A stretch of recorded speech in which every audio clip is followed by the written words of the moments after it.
할렐루야! 네, 오늘 고린도후서 5장 17절의 말씀을 중심으로 해서 예수님과 친해지는 삶, 이런 제목으로 함께 은혜를 나누겠습니다.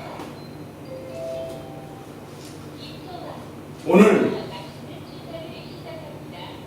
사도 바울은 고린도 교회에 보내는 서신에서 누구든지 그리스도와 함께하면, 누구든지 그리스도 예수 안에 거하면 이전의 옛사람들은 다 지나가고 새로운 사람이 된다고, 되었다고 말씀하고 있습니다.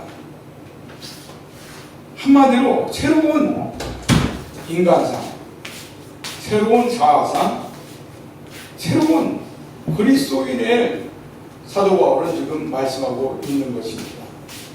우리가 흔한 말로 어떻습니까? 사람은 변하지 않아. 사람은 변할 수가 없어. 그러니까 옛날부터 검은 머리 짐승은 거둬들이지 않는다는 그런 말도 있지 않습니까? 그래서 그러나 오늘 성경이 규정하고 있는 인간상, 인간론은 분명하게 그리스도 안에 있으면 변한다고 하는 새로운 인간상, 새로운 그리스도인을 말씀하고 있습니다. 고린도 교회는 얼마나 많은 문제가 있는 교회였습니까? 정말 문제 많은 교회였습니다. 그리고 사도 바울을 아프게 했던 교회였습니다. 유대 율법주의자들이, 거짓 교사들이 고린도 교회에 들어가서 사도 바울의 사도성을 비난하고 또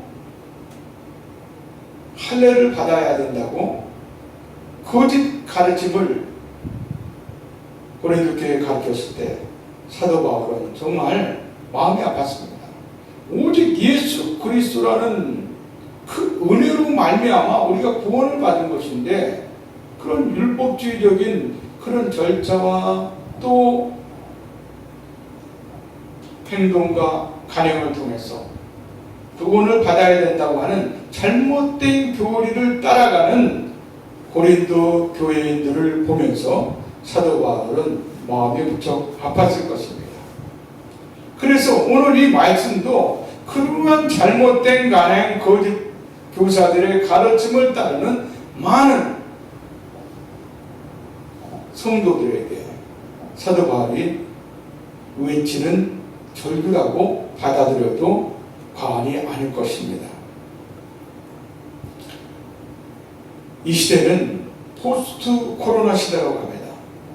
포스트 코로나 시대에 가장 크게 주목해야 될 세 가지 패러다임, 이 시대에 문화를 주도하고 있는 세 가지 문화 현상을 어떻게 볼 것인가, 포스트 코로나 시대의 특징들을 어떻게 개념 규정할 것인가 놓았을 때, 저는 글렌 마틴 목사님, 우리나라에서도 목사의 심장이라는 글을 저서를 내놔서 많은 사람들이 그 저서를 읽고 베스트셀러가 된 저서인데, 그분이 말하기를 이 시대를 주도하고 있는 문화 현상의 세 가지 철학이 바로 첫 번째가 세속화주의, 세속화, 그리고 두 번째가 다원주의,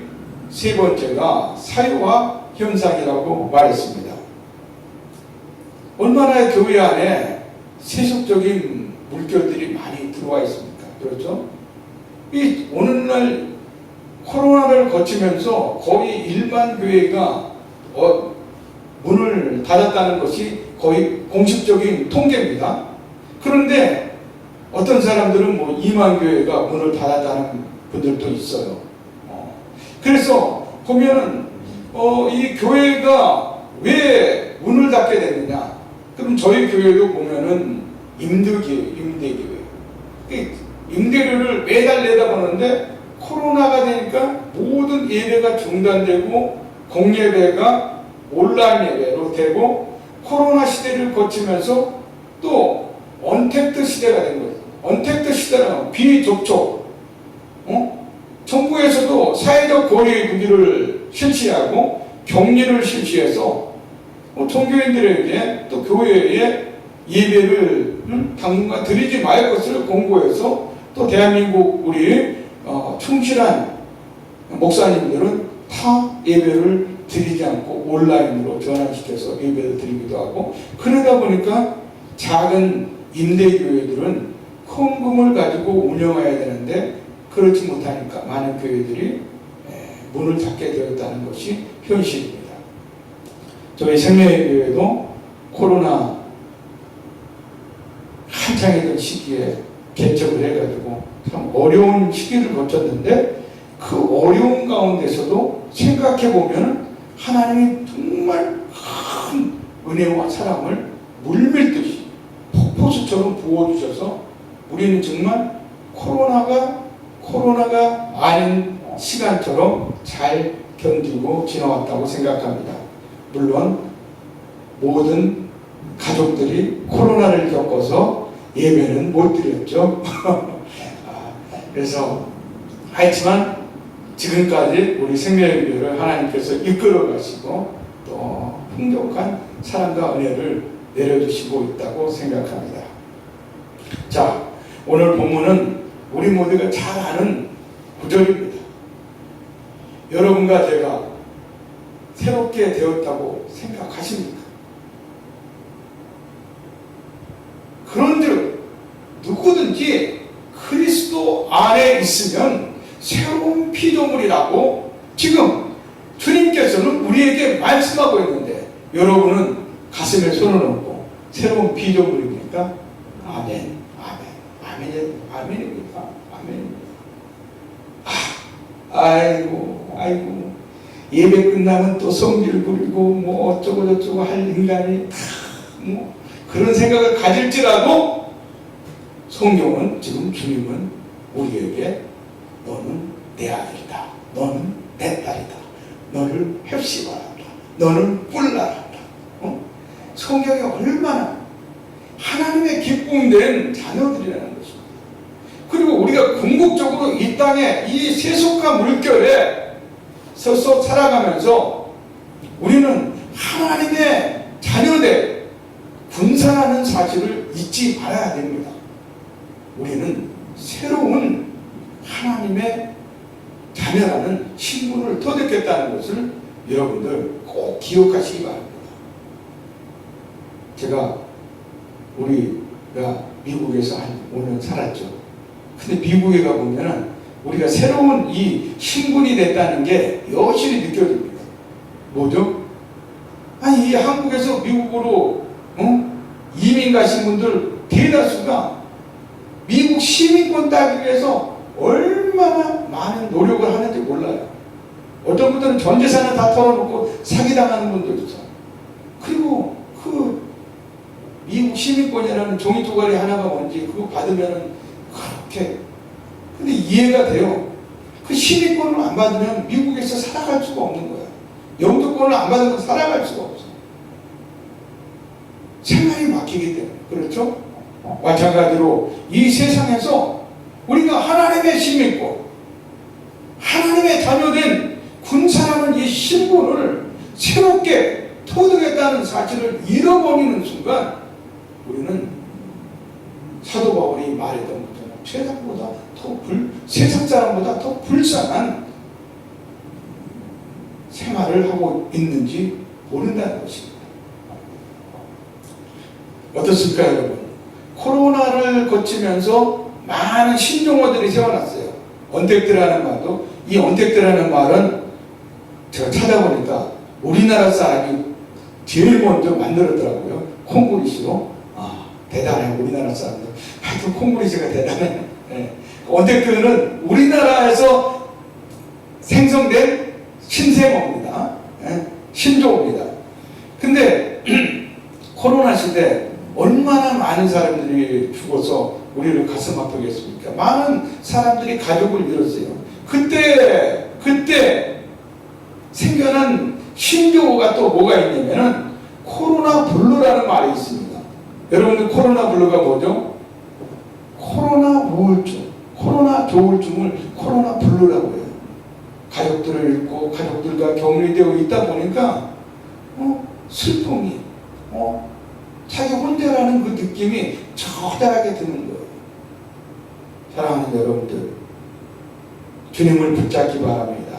주님을 붙잡을 때 내가 혼자라는 생각을 잊어버리게 된다는 거예요. 골방에 들어가 있다 할지라도 아버지께서 내게 주시는 그 은혜, 그 사랑을 느낄 수가 있다는 겁니다. 여러분들이 그런 신앙으로 나가시길 주의 이름으로 축원드립니다. 아멘. 사랑하는 여러분들, 또 코로나 네드라는 말이 있어요. 코로나 네드라는 뭐냐면 코로나 시절에 우울하고 뭐 조울하고 이렇게 막 슬프고 이런 것을 떠나서 그런 자기 소심하고 그런 사람들은 코로나 블루로 가. 근데 외향적이고 적극적이고 오는 사람들은 그런 환경이 또 답답한 거야. 그러니까 어떻게 돼? 성질 내고 화내고 분노를 내고 그런 사람들이 또 코로나 네드라고 하는 거야. 이 네드는 화를 뜻하는 거, 화, 분노 조절장애 요즘 얼마나 많습니까? 묻지마 폭행 얼마나 많아. 정말 겁납니다. 이 시대에 정말.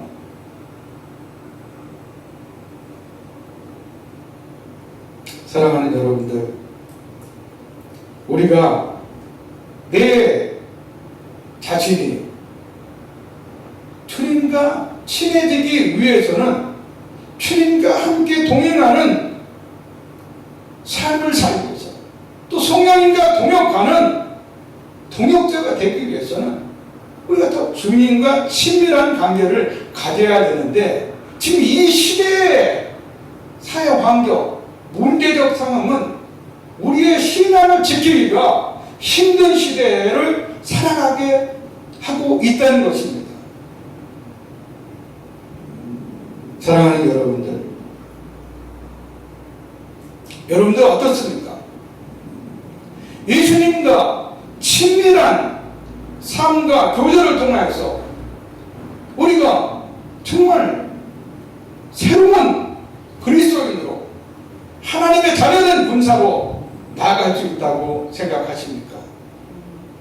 아멘. 저는 못해요. 저는 좀 소심해가지고 전도도 잘 못해요. 이런 분들 정말 많아요. 근데 우리가 주님이 우리 안에 거하시면, 오늘 본문은 우리가 그리스도 안에 있으면 이렇게 되어 있지만, 이 말이 뭐냐면은 주님을 우리가 인정하고 환영하고 모셔드리면 주님이 우리 안에 있다는 거예요. 그게 어디에 나와 있죠? 고린도전서 3장 16절에 그렇게 쓰여 있지 않습니까? 고린도전서 3장 16절에는 주님께서 우리에게 뭐라고 합니까? 너희는 너희가 하나님의 성도인 것과 하나님의 성령이 너희 안에 계시는 것을 알지 못하느냐 말씀하고 있다는 것입니다. 그런데 보면은 초대교회도 성령을 알지 못하는 거예요. 너희가 성령을 너희가 믿을 때 성령을 받지 아니하였느냐 말했을 때 성령이 뭐냐고 물어봐. 오늘날에도 하나님을 알지 못하고 주 예수 그리스도를 잘 알지 못하고 성령을 잘 알지 못하기 때문에 우리가 하나님의 자녀된 군사로 새롭게 이 세상의 모든 문제적 사항 어려움들을 헤쳐나갈 수 있음에도 불구하고 우리의 정체성이 제대로 세워져 있지 않기 때문에 우리가 많은 고난과 고통과 문제적 상황과 위기 속에서 또 갈등 상황 속에서 나는 안 되는가 보다 부정적인 생각을 갖게 되고 낙심과 절망을 갖게 된다는 것입니다. 여러분들 어떤 상황에서도 낙심하거나 절망하지 마세요. 여러분들은 하나님의 자녀입니다. 많은 설교자들이, 전도자들이, 또 복음 전도자들이 이 말씀을 강조하세요. 그런데 또 불구하고 새롭게 되기 힘들어. 나는 왜 이럴까? 늘 이렇게 원위치 신앙. 조금 좀 잘 되는 것 같으면 믿음이 뜨거웠다가도 뭔가 조금 안 되면은 나는 안 되나 보다.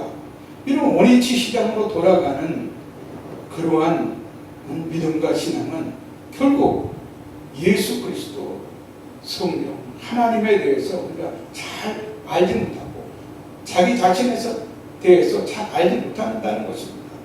오늘 우리 생명의 교회는 고린도후서 5장 10절에 하나님께서 우리에게 주시는 이 새로운 그리스도의 새로운 인간상에 이 세계가 우리 안에 확실히 심고 이 정체성을 심고 세상을 이겨나가는 그리스도인 되시기를 주님의 이름으로 축원드립니다. 자, 그러면은 주님과 어떻게 친해질 수가 있을까요? 첫째는 자기를 비워야 한다는 것입니다. 어제서 이거는 있잖아요. 기독교의 정말 오래된 전통이에요. 헬라어로 케노시스라고 합니다. 빌립보서 2장 7절에서 주님께서 우리에게 그 자기 부임이라고 하는 것 사실을 우리에게 보여주셨다는 거예요. 어떻게 보여주셨을까요? 하나님이신데도 불구하고 이 땅에 육신을 입고 내려오셨다는 거예요. 온전한 신성을 가지고 있으면서 온전한 인성을 가지고 있으신 완전하신 분이 예수 그리스도라는 것입니다. 그분이 우리에게 하나님과 친해지고 하나님으로 사는 삶을 살기 위해서는 먼저는 자기 중심적인 생각, 사고, 가치관을 내려놔야 한다는 것입니다. 우리 안에 있는 세속적이고 육체적인 자아를 내려놔야 한다는 것입니다. 그래서 로마서는 뭐라고 말씀하고 있습니까? 육체는 죽음이요, 영은 생명과 평안이라고 분명하게 말씀하고 있다는 것입니다. 사랑하는 여러분들, 자기를 비워야 합니다. 여러분들 스스로는 틀림없이 자기 자신에 대해서 잘 알고 있어요. 많은 사람들이 자기 자신을 내려놓지 못해서 주변 사람들을 아프게 하고 상처를 주고 또 힘들게 하는 그런 사람들이 너무나 많다는 것입니다. 교회 안에 세속화의 물결, 사유화 현상이 뭐냐? 이 앞전에도 우리 배은성 목사님께서 말씀하셨지만 성령의 사유화를 한다는 거예요. 성령이 우리 안에 있다는 것이 다 사실 아니겠습니까? 오늘 말씀에서도 성령 안에 거하면 우리가 새로운 피조물이라고 말했는데 그 성령을 자기의 개인 사유한다는 거예요. 개인 소유물이 아니래요. 성령은 하나님이시며 우리를 인도하시는 분이며 우리를 심판하는 심판장이시며 또 우리의 인도자시며 우리를 가르치시는 분이며 우리를 치유하시는 분 아니겠습니까? 우리를 병원하시는 분 아니겠습니까? 그런데도 불구하고 내 안에 성령이 있어. 기쁨이 충만해. 그러면서 상대방에 대해서는 성령이 없어서 너 그렇게 늘 슬퍼하고 침울하고 하나님께 기쁨의 삶을 살 수가 없어하고 정죄하고 비판하는 그러한 모습들을 교회 안에서도 그냥 비근한 예로 볼 수가 있다는 것입니다. 또 교회 안에 사유화가 어떤 것이 있습니까? 내가 이 교회를 위해서 30년간 봉직했어. 그러니 너희들 내 말을 들어야 돼. 교회가 자기 재산, 사회 재산은 아니지 않습니까? 그죠? 그렇게 발언권을 하고 자기를 내세우려고 하고 그런 올바른 리더십을 영향력을 끼치지 못하는 교회 목회자들 또 지도자들이 있다는 것입니다. 장로 권사님들이 있다는 거예요. 사랑하는 여러분들, 오늘 주님과 친해지기 위해서는 첫 번째가 케노시스 있습니다. 자기를 비워야 한다는 거예요. 자기를 비우고 자기에 대해서 정확하게 알 때 우리는 그 시간으로 주님과 연합을 시작할 수가 있다는 것입니다. 주님과 진정한 친밀한 교제가 일어날 수가 있다는 거예요. 그것을 기억하시면서 우리가 주님께 가까이 나가 주님과 친밀한 교제를 나누는 우리 생명의교회 사람들이 되기를 주의 이름으로 축원드립니다. 또 한 가지는 에베소서 4장 31절과 32절의 말씀처럼 너희는 모든 악독과 노함과 분냄과 떠드는 것과 비방하는 것을 모든 악의와 함께 버리고 서로 친절하게 하며 불쌍히 여기며 서로 용서하기를 하나님이 그리스도 안에서 너희를 용서함 같이 하라 말씀하고 있습니다. 이 말이 무슨 말씀입니까? 여러분들 가장 가까이 있는 아내, 남편, 자녀 그리고 형제와 이웃들을 불쌍히 여기는 그 시각을 가지시기 바랍니다. 주님이 여러분들을 보는 시각, 여러분들도 여러분의 형제와 이웃을 보라는 거예요. 불쌍히 여기시고 용서하지 않을 죄가 어디 있습니까? 주님이 우리를 다 용서해서. 근데 세부적으로 들어가 보면은 또 많은 얘기들이 나올 수가 있어요. 목사님, 저런 사람들을 어떻게 용서해 줄 수 있습니까? 이런 말들이 나올 수가 있죠. 그러나 오늘 주님의 말씀 무엇입니까? 예수님과 친해지고 예수님과 동행하고 예수님을 닮아가기 위해서는 예수님의 삶을 내 삶의 자리에서 증거하는 증인이 되기 위해서는 우리가 주님의 그 삶과 사역과 모든 것을 우리가 그대로 이 땅에서 말하고 행동해야 한다는 것입니다. 그게 바로 주님과 친해지는 첫 번째 지름길이에요. 자기를 비우고, 그럼 자기를 비웃으면은 주님이 하신 것처럼 내 형제와 이웃을 용서할 줄 알고 불쌍히 여길 줄 알아야 된다는 거예요.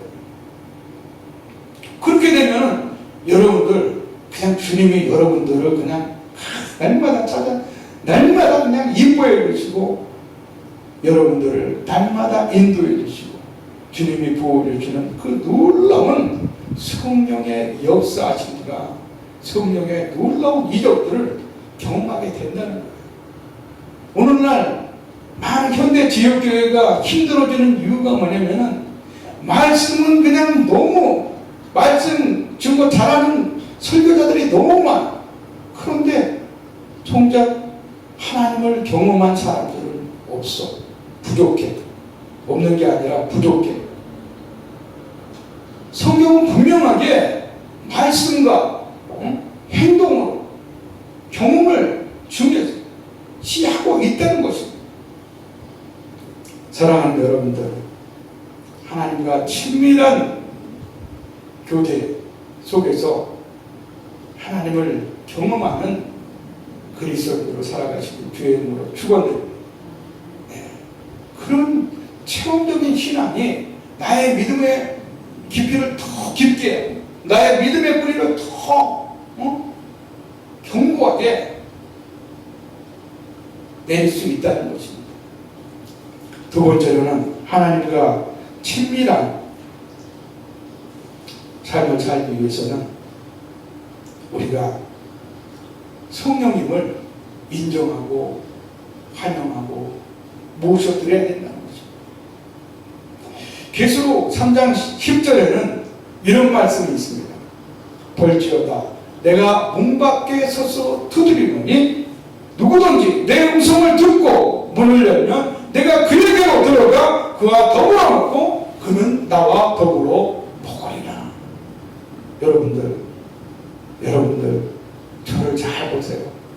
하나님께서, 예수 그리스도께서 지금 여러분들의 문 밖에서, 마음 문 밖에서 여러분들의 마음이 열려주기를 지금 녹화하고 있다는 것입니다.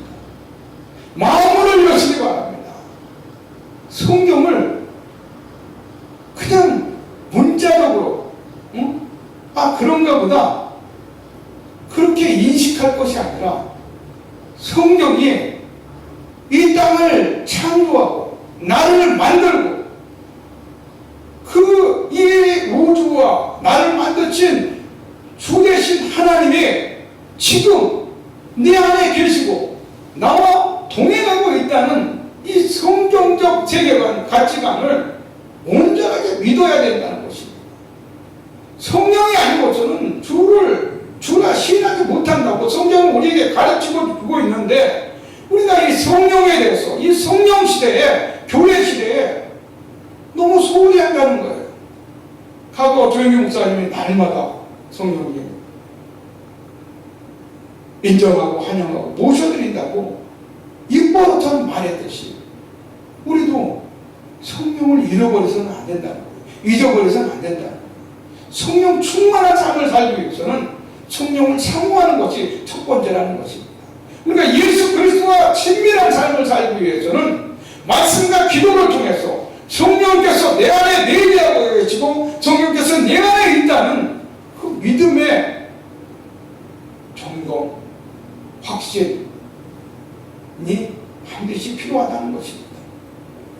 그리고 마태복음 11장 28절에서 30절을 보면은 수고하고 무거운 짐진 자들아 다 내게로 오라. 내가 너희를 쉬게 하리라.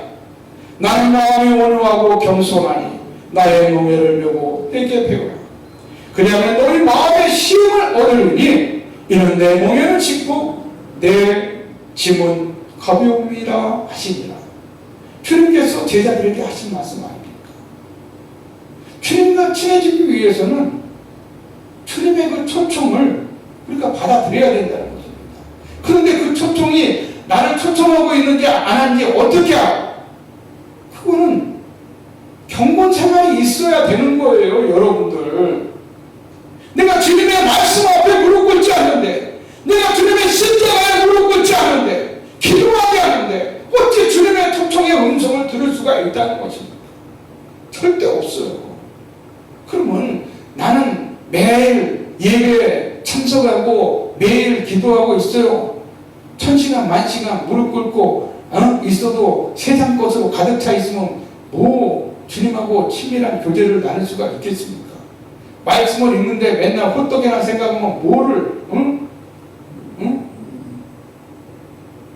10억짜리 집을 구할 거 생각하고 있으면 뭔 주님과의 친밀한 교제가 이루어지겠나?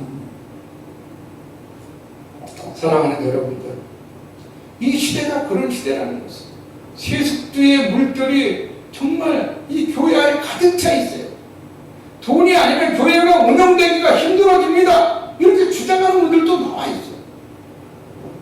예수님께서 돈으로 사역하셨나요? 아니에요. 오늘날 많은 그 목회자와 평신도들이 지금 생각이 바뀌고 있어요. 그런 생각을 가져서는 안 된다.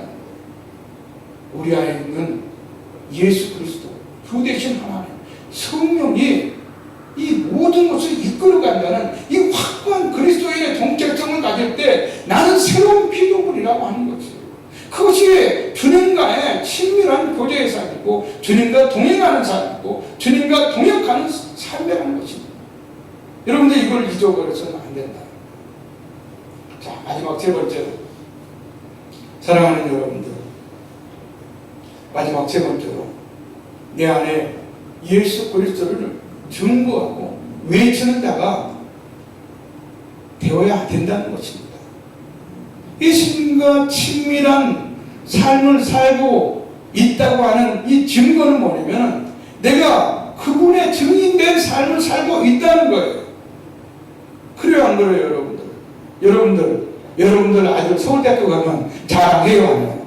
아유, 진짜 침이 흘리고 막 자랑할 거예요. 저도 그렇습니다. 우리 아들이 만약에 서울대학교 들어갔다, 아유, 가는 데마다 우리 아들 서울대학교 들어갔어요. 자랑합니다. 제가 이 얘기를 왜 합니까? 자랑하라고 하는 것입니까? 아니에요, 여러분들. 오늘 우리가 예수님과 친밀한 삶을 살기 위해서 예수님과 친해지기 위해서는 여러분들이 예수님을 정말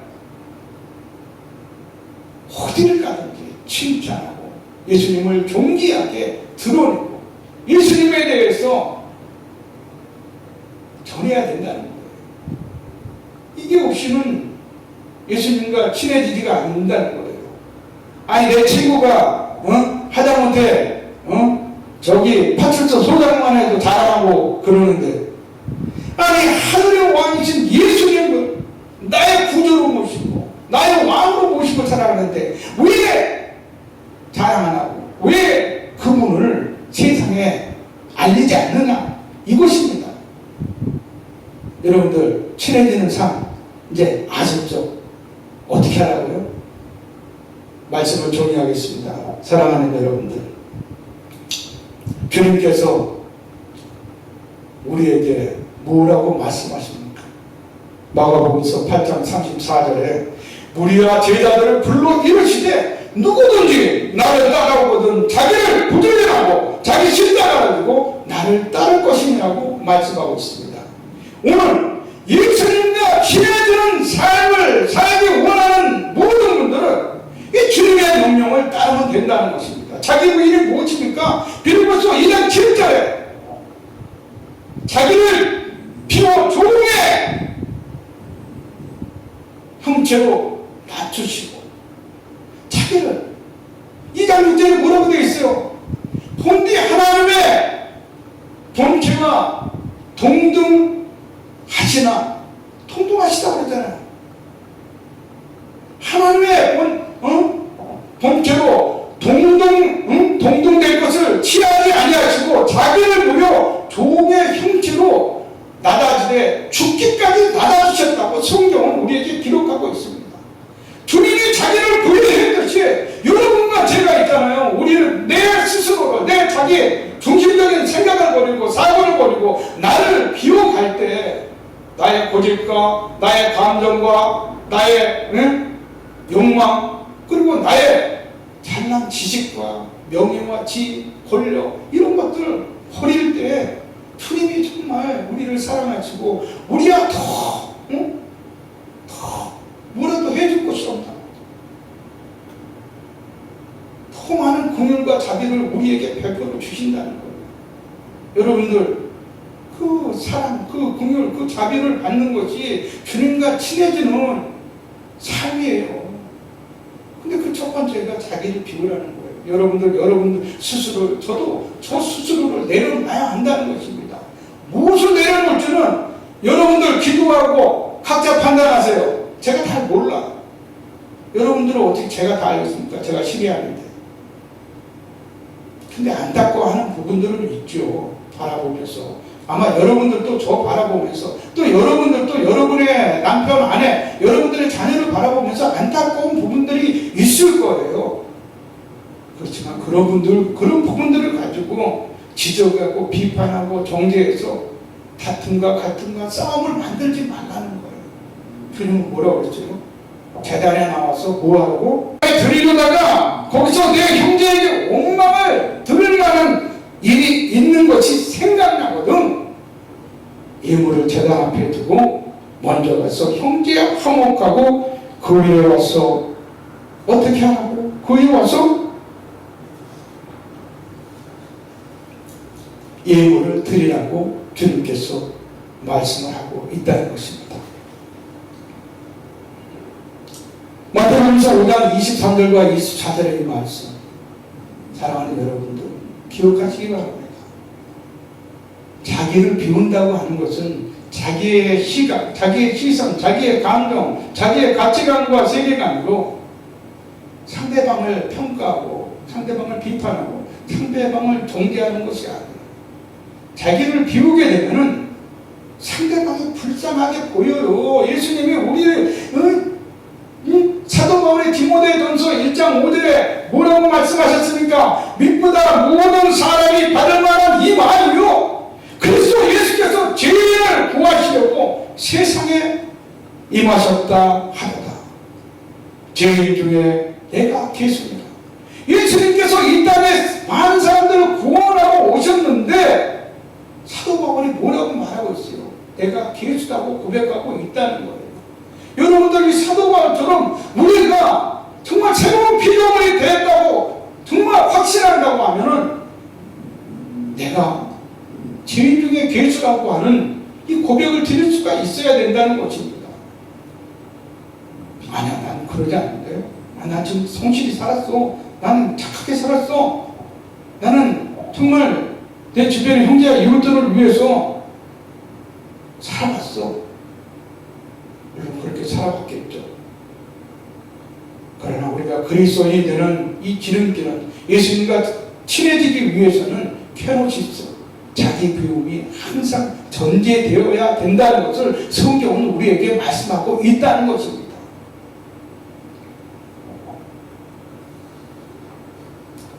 두 번째는 뭐라고 했습니까? 두 번째는 사랑하는 여러분들, 우리가 하나님의 자녀로서 하나님과 친근해지는 그 삶을 살아가는 두 번째로는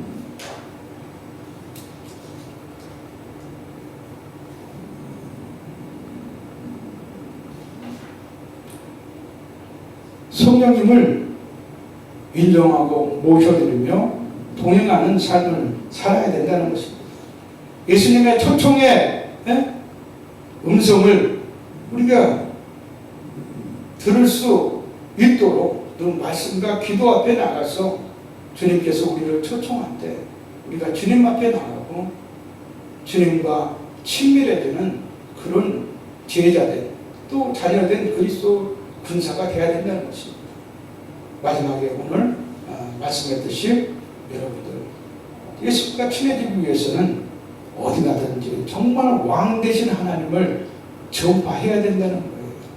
내 아들이 서울대학교에 들어간 것만 자랑하지 말고, 내 친구가 청와대 비서관 한다고 자랑하지 말고, 우리 예수 그리스도가 나의 왕 되고 나의 구원자 되시고 나를 정말 불쌍히 여기시고 나를 긍휼히 여기시는 사랑해 주시라는 것을, 내가 힘들 때나 어려울 때나 슬플 때나 괴로울 때나 나와 함께 해주시는 그런 하나님이심을 세상에 증거할 때 주님은 더 큰 은혜와 사랑으로 우리의 삶을 이끌어 가시고 우리를 통하여서 이 포스트 코로나 시대 세속화의 물결과 또 종교 다연주의 물결과 사회가 점점 더 이기적이 되고 개인 중심적이 되고 탐욕과 탐심이 이 땅에 넘쳐나는 이 시대를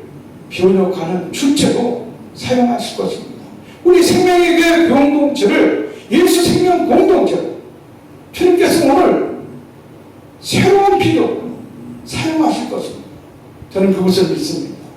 여러분들, 그 첫 번째가 주님과 친해져야 한다는 것입니다. 그러한 예수 그리스도의 자녀된 군사라는 정체성을 확실하게 여러분들이 마음에 가지고 삶의 자리에서 힘들고 어려울 때 또 고통스럽고 절망스러울 때 주님을 붙잡고 더 말씀과 기도에 들어가서 개인의 그 경건 생활로 여러분 안에 있는 성령의 외침, 성령의 말씀을 세상에 증거하며 세상을 변화시켜가고 여러분의 삶을 변화시켜가고 여러분의 가정을 변화시켜가고 여러분의 직장과 여러분이 속한 단체, 공동체를 변화시켜 나가는 새로운 비전, 새로운 그리스도의 새로운 하나님의 자녀된 군사가 되시기를 주의 이름으로 축원드립니다. 기도하시겠습니다.